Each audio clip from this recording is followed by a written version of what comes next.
Hello, Gordon. It's the new year, fresh start. It's been 3 years since you last had something out. It's a great way to start off the new year, bringing out new music. How does it feel for you after all these years? Because I think that's now 16 years in the band, isn't it? About that, yeah. This is our 6th record. Feels good. Apparently it's Blue Monday today. It is, yes. This is new to me. Do you feel... what are your emotions starting off 2018? You must feel quite excited about all this. Of course, yeah. Yeah. We're over the moon, despite Blue Monday.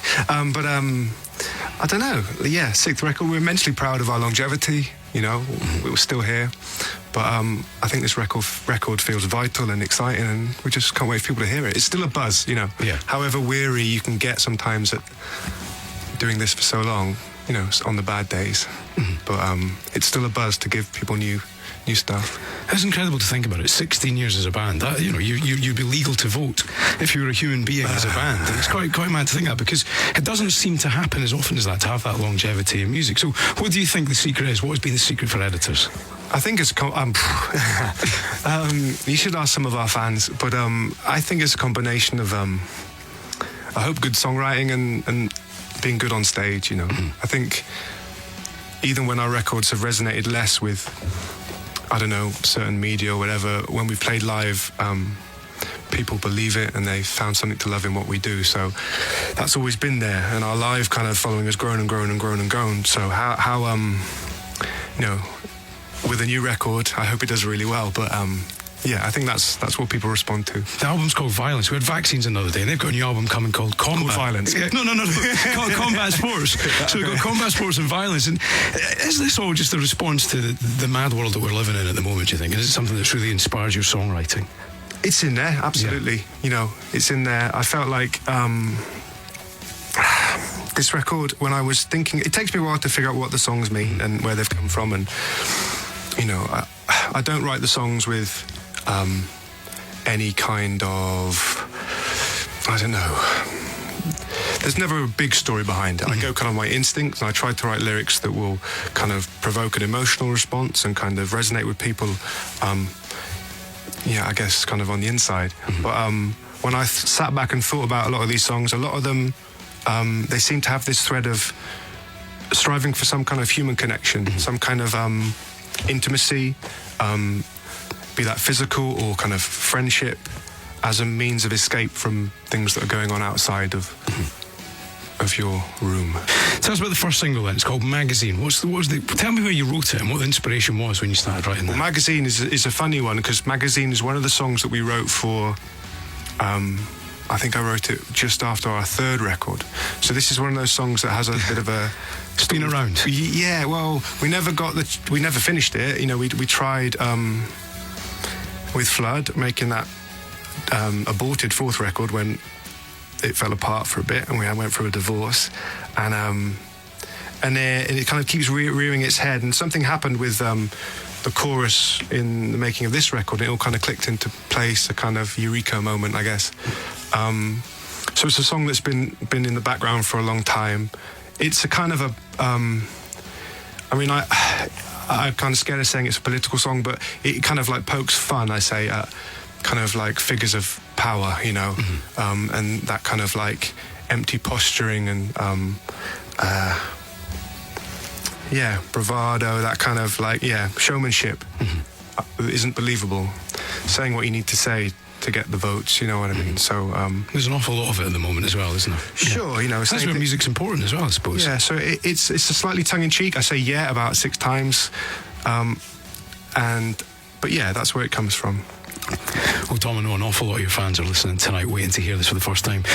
We've had a little listen to it before, and it's absolutely excellent. And we're really pleased to tell you as well, this is our record of the week here at RadioX. Thank you. Magazine, Editors, have a listen to this. This is the brand new single from Editors. It's great, Tom. Fantastic to be back and listening to you on the radio again. We did a classic album chat a few months ago on a Monday. Right. And it was great thinking back to 2006 when that Mercury nomination happened. And I couldn't quite believe that's more than 10 years ago. In your mind, does it feel like that time's passed quickly, or does it feel like you've had a chance to sort of savour it and enjoy it? Feels long. really a lot has happened, hasn't it, in the story of your band? Some of those songs have endured. My son, who is now interested in music, and actively interested in it and talks to me about lyrics and things like that. It started when we come down to the kitchen. He'll put RadioX on in the kitchen, and so recently I've been hearing every now and again Munich, and I haven't listened to that song on the radio for a long time. Yeah. And I hear that and I go, I kind of get why people like to, When I think of editors, I always think of you as a live act as well, a band that I always want to go and see. But you'll be of an age now where he can come and watch you. And will that be the first time you've taken him to a gig? No, I mean, they've grown up around that. Yeah. Me and his mum are involved in music and especially festivals. So, they've been on the bus in the cot. Veterans. Do you know what I mean? So, it's not new to them. Speaking of live shows, it's shaping up very nicely in 2018, isn't it? So a lot of festival appearances. Neighbourhood Weekend, there'll be a special one, isn't it? Sunday night, I think Up you're in playing Manchester. there. Warrington Way, yeah. Yeah, it's always a pleasure to play in, that part of the world because it's a music part of the world, you know what I mean? So, so that'll be fun. We've got a lot of European dates before that, and there'll be more festivals. We're doing a show with The Cure in Hyde Park. I mean, that would be incredible as well. British summertime, isn't it? Hyde Park. Yeah. So, we've been lucky. We've played with REM, we've played with Muse, some of those kind of iconic bands. But to do a show with The Cure is a bit of a dream come true. So, and then after the summer, there'll be a lot more UK shows. You get quite involved when you see your band play, and I always think it's quite an emotional experience. But what's the worst gig you've ever played? Can you give us an example of one that just didn't go I fell off the piano about 4 months ago in Brussels. That's bad. Badly injured? I was pretty sore actually for a good 3 weeks. It was pretty bad. I'm not going to do that on the new tour. Worst gig? I mean, we did have a stinker in London on the last tour because we had PA issues. It just kept going off, and it's fine when it does it once or twice, but when it keeps going on and you can't communicate with, that's immensely lonely, even though you're surrounded by about 5,000 people. I mean, I fall over all the time, but the one in Brussels recently was a showstopper. It was terrible. It was really embarrassing me. Really, like a comedy fall. Yeah. Which way did you fall off? Backwards, sideways? Which? So I have the piano's about so high. I have my stool there, so I skipped from the stool. I got 1 foot on the top of the piano. The stool went, and I came backwards onto my side. Listen, it can never be as bad as Paul McCartney. It was a gig for charity, though. Oh, right, well, that's all right. Yeah. So nobody can laugh at you for that, can they? Well, yeah, only the cruel ones can laugh at that. Yeah. More from Tom in just a second. You're right to hang around? Sure. Good man. Right, this is Cooler Shaker and Hush on Radio X. Frontman of that great band, Tom Smith, is here. All right, Tom. All right. Munich. It's funny speaking to bands about big songs like that. You still really enjoy Munich, don't you? Enjoy performing it. It's not one that you're sort of reluctant to wheel out. No, it definitely. We're very aware that it's part of our history, an important part. It's part of the reason that we're still doing what we're doing. So. Like I said before, it was a long time since I really listened to it back in its recorded form. I'm so used to playing it live and seeing the response and feeling the response, but to hear it, I get memory. I remember recording that in there was a studio in Primrose Hill, which is not open anymore, which is a shame. But over Christmas, we were just trying to fit it in. We had 2 days that we could only work in between Christmas and New Year, which no one ever works then in the music industry. But Jim, the producer, squeezed us in, and now you're still doing it. When I think about editors, we talked about this earlier in the interview about how much you played live and how you've travelled so well and played so many gigs. Do you have an idea of how many gigs you've actually played as a band? Do you keep a little note of it? We do keep a note. I know it's over 1,000 now. Right. Wow. We have it's called the gig list. Unimaginatively, and so we've just reached over 1,000. So this leads me to my next question that I ask all bands. I'm writing a really tedious book called Slash Gordon about the most famous encounters artists have in the bathroom and awkward conversations they've had.